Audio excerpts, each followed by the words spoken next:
नमस्कार परिवार के सभी साथियों को, मैं आपका साथी दीपक चौन। साथियों, आज जो हम चर्चा करेंगे, जो इन्फॉर्मेशन मैं आपको आज प्रोवाइड करूँगा, वो वीडियो लाने का उद्देश्य तो नहीं था, बट क्या करूँ, समाज में कुछ ऐसे लोगों की तरफ से भ्रम फैलाया जा रहा है दिव्यांगजनों के लिए, और वो दिव्यांगजन जो एसएससी में सेलेक्ट हो गए, तो इसलिए सोचा मैं आप सबको इस जानकारी से अवगत कराऊँ। साथियों, उससे पहले रिक्वेस्ट है, अगर चैनल पे आप सब नए हैं तो चैनल को सबसे पहले सब्सक्राइब करें, और सब्सक्राइब करने के बाद जितने भी हमारे दिव्यांग साथी हैं या नॉर्मल साथी हैं, उनको ये वीडियो जरूर शेयर करें जो एसएससी की परीक्षा दी है पूर्व में उन्होंने 2024 एमटीएस की, और जो परीक्षा उन्होंने सीजीएल या सीएचएल की परीक्षा दी है, ये उन सब के लिए।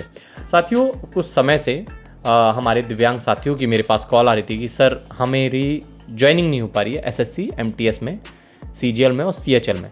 तो इन संदर्भ में मेरे पास कुछ कॉल आई जो मेरे दिव्यांग साथी थे जिनका सिलेक्शन एसएससी एमटीएस 2024 में हुआ था, और डिपार्टमेंट भी मैं आपको बता देता हूँ। जैसे मेरे एक दो दिव्यांग साथी थे जिनका वित्त मंत्रालय में हुआ था, और बाकी के साथी थे जिनका एएसआई में हुआ था, इनकम टैक्स डिपार्टमेंट था, और एटॉमिक पावर डिपार्टमेंट में इन लोगों का सिलेक्शन हुआ था 2024 में, जिसका रिजल्ट अभी 2025 में आया।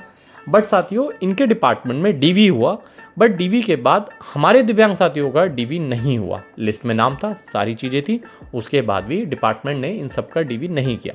मेरे बहुत सारे दिव्यांग साथी और नॉर्मल साथी परेशान हो रहे थे, बट दिव्यांग साथियों ने मुझे कॉल की कि सर हम लोगों की ज्वाइनिंग नहीं हो पा रही है, हम क्या करें।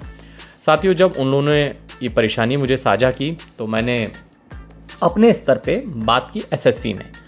साथियों, एसएससी में बात करना आसान खेल नहीं है, बहुत मुश्किल खेल है। मैंने 2 बार चेयरमैन साहब से बात करना चाही, उनसे अपॉइंटमेंट लेना चाहा, बट मुझे अपॉइंटमेंट नहीं दिया गया। 2 बार मैं एसएससी के जो मुख्यालय वहाँ भी गया, सीजो कॉम्प्लेक्स, वहाँ भी मुझे मुलाकात नहीं करनी थी। बट साथियों, जब उन्होंने देखा कि मैं तीसरी बार आया हूँ और मैं थोड़ा हार्ड वर्ड यूज़ मैंने जब किए, तो उन्होंने जो एग्ज़ाम हेड हैं उनके पीआरओ से मुझे मिलवाया।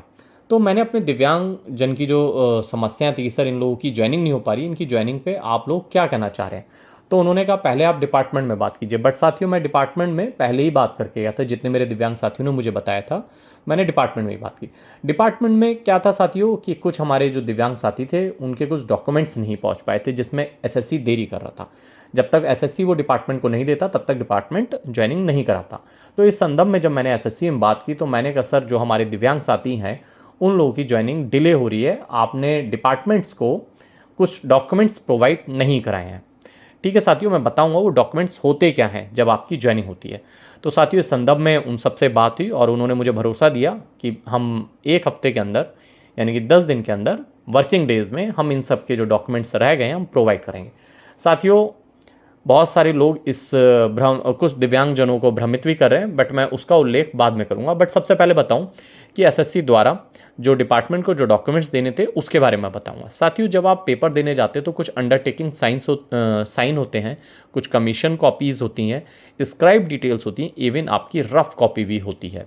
साथियों, ये पूरा एक इसका सेट बन के डिपार्टमेंट में जाता है, जिस भी डिपार्टमेंट में आपको ज्वाइनिंग लेनी है या आपको अलॉट किया गया है। साथियों, जब तक ये डॉक्यूमेंट्स डिपार्टमेंट में नहीं पहुंचते, जब तक आपका डीवी नहीं होगा, ना ही आपको डीवी के लिए बुलाएंगे और ना ही आपको ज्वाइनिंग देंगे। साथियों, इसे कहा जाए तो एसएससी द्वारा कमीशन कॉपी डिपार्टमेंट को नहीं प्रोवाइड कराई गई थी।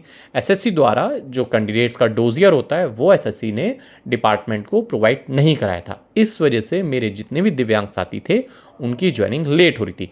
साथियों, जितने मेरे दिव्यांग साथी थे, जैसे वित्त मंत्रालय में कुछ मेरे दिव्यांग साथी थे और कुछ दिव्यांग साथी मेरे एएसआई में थे, एटॉमिक पावर में थे और इनकम टैक्स में।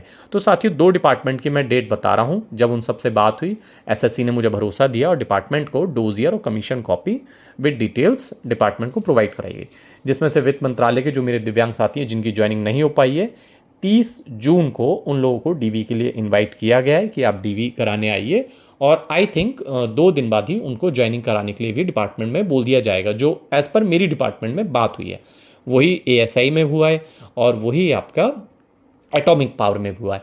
कुछ मेरे दिव्यांग साथी थे जो इनकम टैक्स में जिनका सिलेक्शन हो गया, डीवीवी हो गया, बट उनको कुछ डॉक्यूमेंट्स अपडेट ना होने की वजह से उन्हें भी अभी होल्ड पे रखा गया है। तो साथियों, वही प्रोसेस है कि डोजियर कॉपी, कमीशन कॉपी आपकी अभी डिपार्टमेंट को नहीं पहुंची थी, बट अब वो पहुंच गई है। आप सबकी ज्वाइनिंग 30 जून तक सभी लोगों के पास डीवी के लिए मेल आ जाएगा और 15 जुलाई तक मेरे जो दिव्यांग साथी अभी ज्वाइनिंग से वंचित रह गए हैं उनको भी ज्वाइनिंग मिलेगी। अब साथियों मैं चर्चा करूंगा दिव्यांगजनों को भ्रमित करने वाले मैसेज पे। साथियों इससे पूर्व में भी मैंने एक फर्जी महासचिव के बारे में आप बताया गया था। मैंने आप सबको जानकारी दी थी कि इस महासचिव का काम कुछ नहीं है, केवल दिव्यांगजनों को भ्रमित करना है। साथियों उसके द्वारा अभी पूर्व में भी कुछ मैसेज वायरल किए गए थे कि मैं आप दिव्यांगजनों की ज्वाइनिंग कराऊंगा। बट साथियों जिस व्यक्ति को यही नहीं पता कि दिव्यांगजनों का अभी तक डोजियर कॉपी और कमीशन कॉपी अभी तक एसएससी द्वारा डिपार्टमेंट को नहीं भेजी गई है, तो जब तक वो नहीं भेजी जाएगी ज्वाइनिंग नहीं हो सकती। जब उस व्यक्ति को यही नहीं पता तो आप सबकी वो ज्वाइनिंग क्या कराता। बट साथियों उसके द्वारा एक ऑडियो मैसेज भी वायरल किया जाता है कि आप मुझसे संपर्क करें। उसके द्वारा एक मैसेज भी वायरल किया जाता है, उसमें आदरणीय श्री और श्रीमान वो खुद ही लगाता है अपने नाम के आगे, यानी कि उसको आप लोगों से बस कुछ नहीं, आप लोगों को भ्रमित करना है। साथियों मैं उसका नाम भी आपको बताऊंगा। इसको हम फर्जी महासचिव बोलते हैं जो स्क्राइब के नाम पे दुकान खोल के बैठा है। विवेकानंद माणिक सहपाठी इसका नाम है, विवेकानंद मणि सहपाठी इसका नाम है, जो दिव्यांगजनों को केवल और केवल भ्रमित करता है। साथियों इसके अधिकारी भी हैं, वो भी मुझसे संपर्क करते हैं अपनी ज्वाइनिंग के लिए। अगर ये इतनी बड़े अधिकारी होते तो ये अपने दिव्यांग अधिकारियों की ज्वाइनिंग भी कराते। साथियों मैंने इस संदर्भ में एसएससी में बात की, क्योंकि जब मुझे ही टाइम नहीं दिया जा रहा था तो मैंने सोचा इन्हें कैसे टाइम मिल रहा है। मैंने कहा अच्छी बात है अगर दिव्यांगजनों के लिए काम कर रहे हैं, बट दिव्यांगजनों के लिए केवल और केवल भ्रमित किया जा रहा है। साथियों जब एसएससी मैंने पूछा तो मैंने कहा सर आपके यहाँ इस नाम का कोई व्यक्ति पिछले 6 महीने में कोई ऑफिस में आया है? तो उनकी तरफ से बताया गया सर इस नाम का कोई व्यक्ति हमारे ऑफिस में नहीं आया है। मैंने कहा सर आपके विजिटिंग रजिस्टर में एंट्री होगी, जैसे हमने एंट्री की और जैसे हमारी डिटेल्स आप लोगों ने नोट किए। बोले आप चेक कर सकते हैं, हमारे पास इस नाम का कोई भी व्यक्ति नहीं आया।